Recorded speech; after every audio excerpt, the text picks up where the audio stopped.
No one answered the distress call. Not at first. Not after the second attempt. Not even after the signal was broadcast across every known frequency, encoded in every diplomatic language the convoy systems could generate. Captain Saren Voss stood on the bridge of the refugee carrier Havenfall, staring at the silent stars as if they had personally betrayed her. The bridge lights were dimmed to save power, giving every face around her a hollow, exhausted look.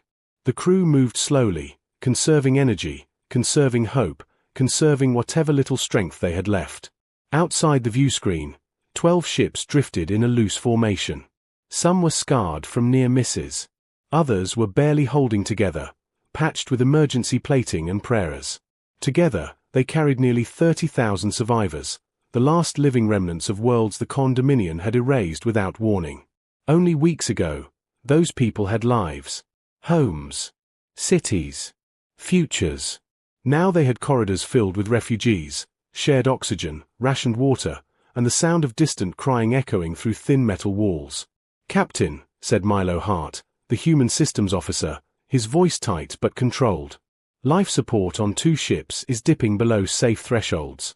We can stabilize one. Not both." Saren didn't answer immediately. She already knew what that meant. Power could be shifted. Systems could be sacrificed. But every solution costs something: comfort, safety, or lives. "Do what you can," she said quietly. "Rotate life support cycles. Keep them alive." Milo nodded and turned back to his console, fingers moving with practiced urgency. Behind him, Yenna Kor, Saren's first officer, studied the tactical display. Her species had evolved for calm under pressure, but even she couldn't hide the tension in her posture. "They're still closing," Yenna said. The Con fleet adjusted their approach. "They know we're slowing." Saren clenched her jaw. The Con Dominion didn't rush kills. They preferred certainty. They boxed their prey in, cut off every escape, and let fear do the rest. "How long?" Saren asked. "At our current speed." Yenna hesitated. 4 hours. Maybe less. 4 hours before the Con reached them. Less than that before life support failed on the weakest ships. Saren turned back to the communication station, where the distress beacon pulsed softly, steady, patient, uncaring. She had sent it 17 times already. 17 calls into the void. The Galactic Accord had declared neutrality. Trade worlds closed their gates. Former allies suddenly remembered old treaties that excused their silence. The galaxy had chosen safety over compassion. "Send it again," Saren said. Yenna looked at her sharply. "Captain, no one is coming." Saren met her gaze. "Then history will remember who stayed silent." The signal went out again. Still nothing. Moments later, the Con fleet appeared on long-range sensors, sleek, black warships sliding through space with terrible confidence. They moved in disciplined formation, their presence alone enough to silence conversations across the convoy. A transmission forced its way onto the main screen. The Con commander appeared, tall, insectoid, armored in dark plating that reflected the bridge lights. His voice was calm, almost polite. "You have delayed the inevitable," he said. "Power down your ships. Prepare for processing. Resistance will only prolong discomfort." Saren stepped forward. Her voice did not shake. "We are civilians." The Con commander tilted his head slightly. "Then you should have surrendered sooner." Saren cut the channel. A heavy silence filled the bridge. "They are herding us," Yenna said quietly. "Toward open space. No cover. No interference." Saren's eyes shifted to a different section of the star map, one most navigators avoided. A vast region of unstable energy, radiation storms, and sensor distortion. "The Kessari Shroud," she said. Milo looked up sharply. "Captain, ships disappear in there." "So do tracking systems," Saren replied. The decision spread across the bridge like a shockwave. The Shroud was dangerous. Unpredictable. But it was also the only place the Con couldn't see clearly. "All ships," Saren ordered. "Change course. Full burn toward the Shroud." Yenna hesitated. Some of them won't make it at full burn. Saren closed her eyes for a moment. Then she opened them. Then we slow down, she said. We don't leave anyone behind. The first explosion came minutes later. One of the escort ships took a direct hit, its shields collapsing instantly. The vessel vanished in a burst of light and debris. The Con had begun their hunt. Rear guard, Saren ordered. All armed ships, form up behind the convoy. It was not a battle plan. It was a sacrifice. The escorts turned to face the enemy, weapons firing wildly, not to win, but to delay. Each second bought meant another family reached the shroud. Milo watched the casualty reports scroll past.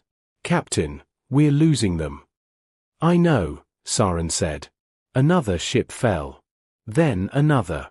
As the convoy limped toward the glowing clouds of the nebula, Saren felt the crushing weight of command. Every order she gave decided who lived a few seconds longer. Then Milo's console made a sound she had never heard before. Not an alarm. Not a warning. Confusion. Captain, he said slowly. I'm detecting an incoming signal. Saren turned. From the Con. No, Milo said. It's Terran. The word hung in the air. Terran. Yenna repeated. Humans. Milo nodded, eyes wide. Old signal format. Ancient. But clean. What does it say? Saren asked. Milo swallowed. Distress received. Do you still require assistance? For the first time in weeks, Saren felt something unfamiliar rise in her chest. Not relief. Not joy. Hope. Yes, she said immediately. Transmit response. Tell them yes. The reply went out. For a heartbeat. Nothing happened. Then every sensor on every ship screamed. The Kesri shroud began to move, parting, bending, reacting to something massive pushing its way through. And from the heart of the nebula, something began to emerge. The nebula moved. At first, it looked like a trick of light, as if the glowing clouds of the Kesri shroud were folding in on themselves. Then the sensor readings spiked so hard that several displays on the Havenfall went dark. Warning tones echoed across the bridge. Mass readings climbed beyond anything Saren had ever seen. Captain, Milo whispered. That's not possible. The shroud tore open. Not violently. Not explosively. It was as if space itself stepped aside. Something enormous emerged from the glowing clouds. A shadow so large it swallowed stars behind it. As more of the shape became visible, Saren felt her breath catch. It was a warship. Not elegant like Con vessels. Not smooth or beautiful. This ship was brutal. Thick armored plates layered over one another like scales. Sharp angles. Heavy weapon housings running along its spine. Scars burned into its hull, real scars, not decorative markings. This was a ship that had survived wars, not parades. Along the side of the hull, faded but unmistakable, were old Terran symbols. The name came into focus. USN Blackwater. The bridge of the Havenfall fell silent. Yenna spoke first, her voice barely audible. Humans built that. Milo nodded slowly. Yes. And that's not a new ship. The Con fleet reacted instantly. Their formation shifted, weapons charging, energy levels spiking across their ships. The Con commander forced an open transmission, his earlier confidence cracked by confusion. A human vessel, he said, disbelief sharp in his voice. Impossible. Your species vanished centuries ago. A new transmission cut through the channel. The image that appeared was a human woman standing on a hardened bridge. Her uniform was dark and simple. No decorations. No ceremony. Her face carried the calm of someone who had seen worse than death and survived anyway. This is Commander Nora Hale, United Sol Navy, she said. We received your distress call. Saren stepped closer to the screen, her heart pounding. You're real. Nora's expression didn't change. We've always been real. The Con commander laughed, sharp and mocking, though something uncertain hid beneath it. One ship. Against the Dominion. Withdraw. Human. This convoy belongs to us. Nora's eyes flicked briefly to another display. Then back. No, she said. Just one word. The con fired. Space exploded with light. Plasma beams, kinetic rounds, missile swarms, everything the Dominion could unleash in a single strike slammed toward the Blackwater. It was enough firepower to erase cities. The human ship didn't dodge. A faint shimmer appeared around it, barely visible until the con weapons struck. The energy dispersed smoothly, harmlessly, like rain hitting solid ground. The shields didn't flicker. They didn't weaken. They held. Milo stared at the readings. Captain, their shields aren't absorbing energy. They're redirecting it. Saren felt a chill run through her. This wasn't stronger technology. It was smarter. The Blackwater advanced, slow and deliberate, placing itself between the con fleet and the refugee convoy. Nora's voice returned, calm and steady. Captain Voss. Move your ships toward the nebula. Stay behind us. There are 18 warships, Saren said. You're one. Nora looked directly into the camera. We'll be enough. The Blackwater fired.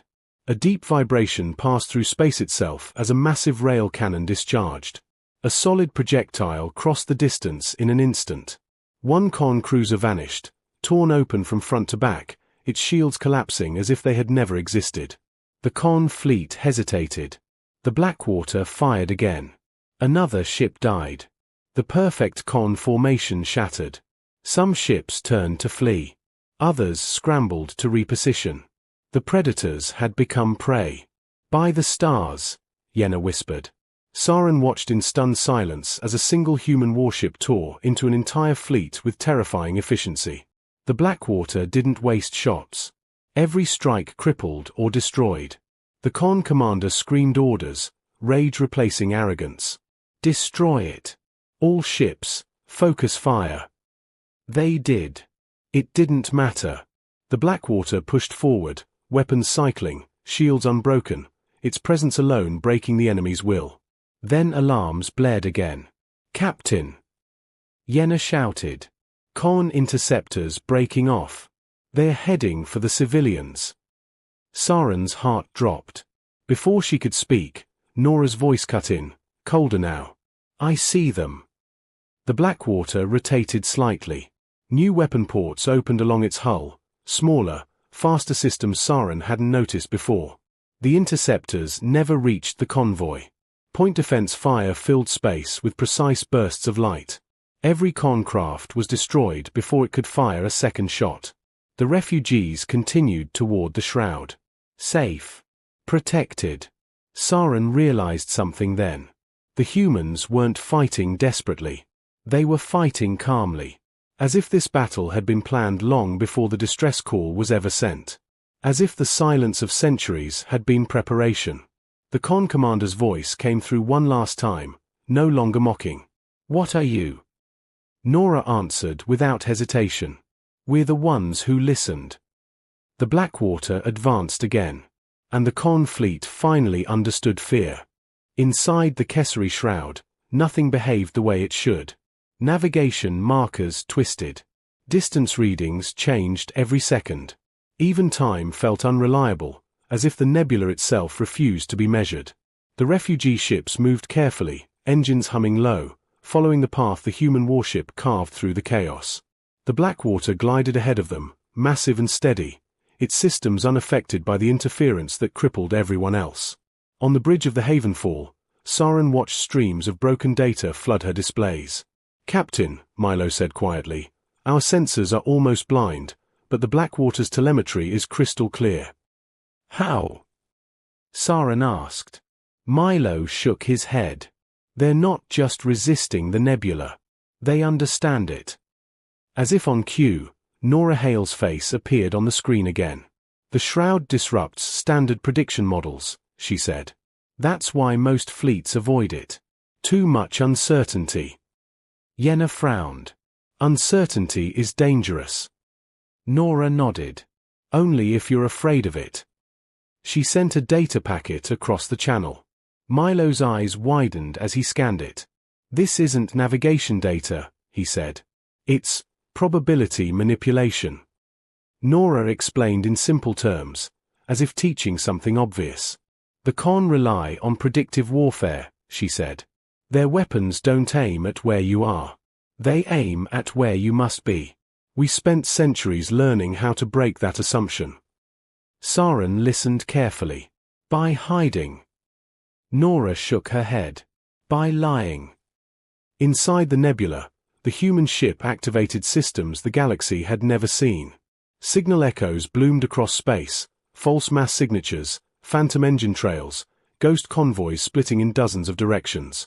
On con sensors, the refugee fleet multiplied. One convoy became 10. 10 became hundreds. Each ghost behaved perfectly, following realistic acceleration curves, emitting believable energy patterns. The con fired at everything. They hit nothing. The real convoy slipped between illusions, shielded not by armor, but by confusion. Saren felt something shift inside her. Every fleet she had ever studied believed victory came from control, tight formations, clear targets, predictable doctrine. Humans had chosen the opposite. They weaponized chaos. Captain, Yenna said softly, the con are panicking. On the tactical display, enemy ships turned sharply, colliding with interference zones, overcorrecting, firing wildly. Their coordination fractured as commanders argued over which targets were real. They're losing trust in their own systems, Milo said. Nora's voice returned. Once that happens, the fight is already over. But the humans were not done. The Blackwater released smaller craft, sleek, angular ships that moved silently, barely visible even at close range. They didn't charge. They waited. Then they struck. Human strike craft hit communication nodes first. Not destroying ships, blinding them. Con vessels lost contact with each other, isolated inside the nebula like insects trapped in amber. The con fired blindly. The humans answered selectively. Every shot mattered. Saren watched as one con cruiser drifted helplessly, engines cut, systems frozen. Another spun out of control, its targeting locked onto phantom signals. This isn't brute force, she whispered. Milo nodded. It's patience. Nora spoke again, her tone steady but firm. Captain Voss, your people are almost clear. Once you exit the shroud, don't stop. Don't look back. Saren hesitated. What about you? Nora met her eyes. This part is ours. Saren felt a surge of conflicting emotions, gratitude, fear, awe. You could leave, she said. You've already done enough. Nora's expression hardened slightly. No, she said. We haven't. The con commander forced a broken transmission through the interference. His voice shook with fury. You hide behind tricks, he snarled. You are cowards. Nora answered calmly. No. We're survivors. She cut the channel. Moments later, the nebula pulsed. Not violently, but deliberately. Gravity waves rippled outward, destabilizing con formations, pulling ships into unpredictable arcs. Human strike craft moved through the chaos untouched, finishing disabled targets with precise, controlled force. The con Dominion had conquered worlds by overwhelming them. Humans were defeating them by outthinking them. Inside the Havenfall, the first refugee ships broke free of the shroud and entered open space. Clear. Silent. Safe. Saren felt her chest tighten. They were going to make it. Behind them, the nebula continued to burn with deception and strategy, a battlefield shaped by minds that had waited centuries for this moment. The galaxy had believed humans were gone. But in the silence, humans had learned something no empire ever did. How to turn being underestimated into a weapon. The con Dominion had never retreated before. Across hundreds of conquered systems, their fleets advanced with mechanical certainty. Species surrendered. Worlds fell.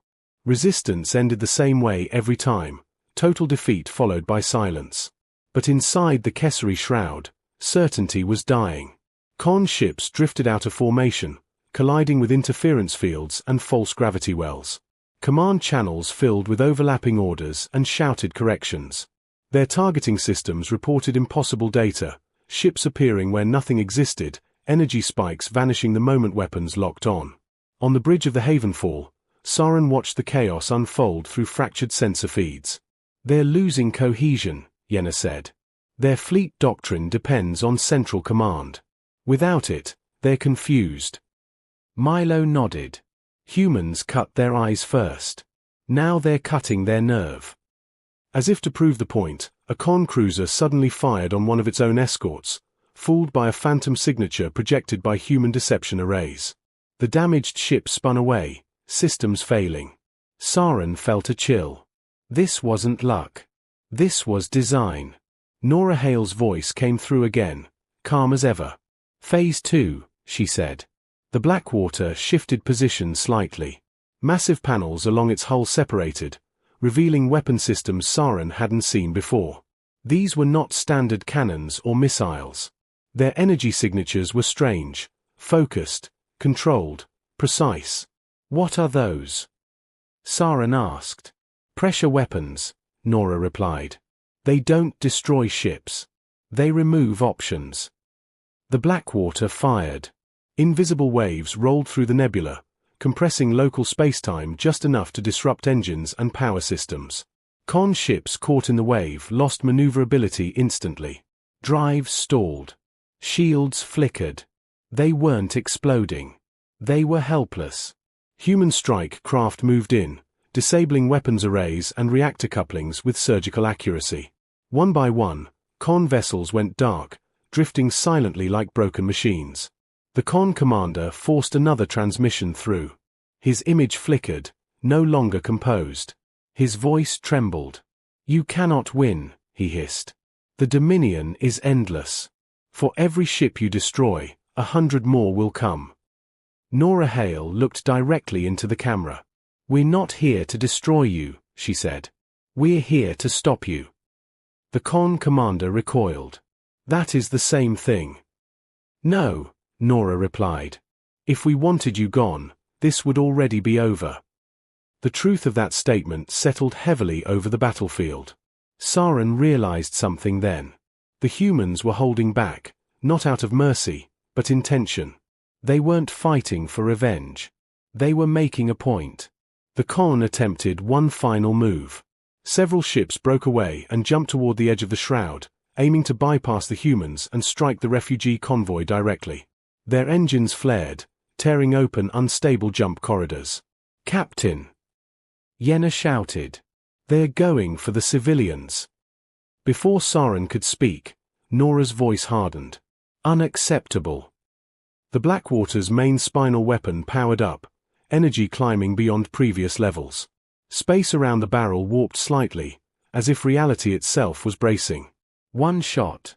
Not explosive. Not dramatic. Precise. The jump corridors collapsed instantly. Con ships caught mid-transition were torn apart by spatial shear, vanishing without debris. Silence followed. The remaining con vessels froze. For the first time, the Dominion fleet did not advance. They didn't fire. They didn't threaten. They waited. The con commander appeared one final time. His posture was rigid, controlled only by effort. "What are you?" he asked quietly. Nora answered without hesitation. "We're the species you ignored." She ended the transmission. Moments later, con ships began to withdraw, not fleeing in panic, but retreating with caution, recording everything, transmitting data back toward Dominion space. They were afraid. Not of destruction. Of understanding what humans truly represented. On the Havenfall, the refugee convoy had fully exited the shroud. Engines stabilized. Systems normalized. For the first time in weeks, no alarms sounded. Saren exhaled slowly. They were alive. Behind them, the human fleet, still only one visible warship, held position, watching the enemy retreat. The Dominion had lost more than ships that day. They had lost certainty. And certainty was the foundation of their empire. The stars beyond the Kesari shroud were calm. Too calm. After weeks of alarms, explosions, and constant fear, the silence felt unreal. The refugee convoy drifted in open space, engines running steady, life support systems finally stabilizing. On the bridge of the Havenfall, Captain Søren Voss stood quietly, listening. No warnings. No pursuit alerts. No incoming fire. Just the soft hum of survival. Across the convoy, doors opened. Families stepped into observation corridors. Children pressed their hands against the glass, staring at the endless stars they thought they would never see again. Some cried. Some laughed. Some simply breathed. "We're clear," Jenna said softly. "All ships reporting green systems." Søren closed her eyes for a brief moment. They had made it. But not because the galaxy had helped them. Because humanity had answered. The massive human warship Blackwater drifted nearby, its scarred hull reflecting starlight. Up close, it looked even more worn, patched armor, burn marks, visible repairs done not for beauty, but survival. This was not a ship built to impress. It was built to endure. Søren opened a channel to the human commander. "Nora Hale," she said. "My people owe you everything." The human captain appeared on the screen again. Her expression was tired now. Not weak, just human. "You don't owe us," Nora replied. "You survived. That part was yours." Søren hesitated, then asked the question that had been burning in her mind. "Why now? Why come back after centuries of silence?" Nora looked away for a moment, as if remembering something heavy.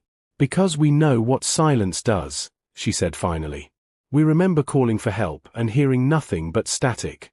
We promised ourselves no one else would face that alone." Søren felt the weight of those words settle deep inside her. "You could have ruled the galaxy with power like that," she said. "Why protect instead?" Nora met her gaze. "Because power without restraint is how monsters are made." The channel went quiet for a moment. Then Nora spoke again. "The Dominion will tell lies about today. They'll say this was an accident. A fluke. They'll say humans are a myth." Søren nodded. "The galaxy will believe them." Nora shook her head slowly. "No," she said. "Not after what comes next." She transmitted a data burst, records, battle footage, sensor logs, clear evidence of Dominion crimes and human intervention. It was addressed not to governments, but to everyone. Civilians. Free traders. Independent worlds. The truth. "We don't need permission anymore," Nora continued. "The age of quiet watching is over." On the Havenfall, Søren turned to her crew. "Broadcast this to every refugee ship," she ordered. "Let them hear it." Across the convoy, people listened. Not to threats. Not to speeches. But to a promise. Nora's final words carried through open space. "This is humanity's message to the galaxy," she said. "We are not conquerors. We are not saviors. But if you hunt the weak, if you erase worlds, if you believe silence means safety." Her voice hardened. "We will answer." The transmission ended. Slowly, the human warship began to turn away, engines glowing softly. Søren felt a sudden fear. "Are you leaving?" she asked. Nora smiled faintly. "No," she said. "We're just getting started." The Blackwater jumped to warp, vanishing into streaks of light. Across the convoy, people stood in stunned silence. Then someone began to clap. Others followed. Not loud. Not wild. But steady. Because for the first time in generations, the galaxy had learned something important. When everyone abandoned them, humanity did not. And that knowledge would change everything.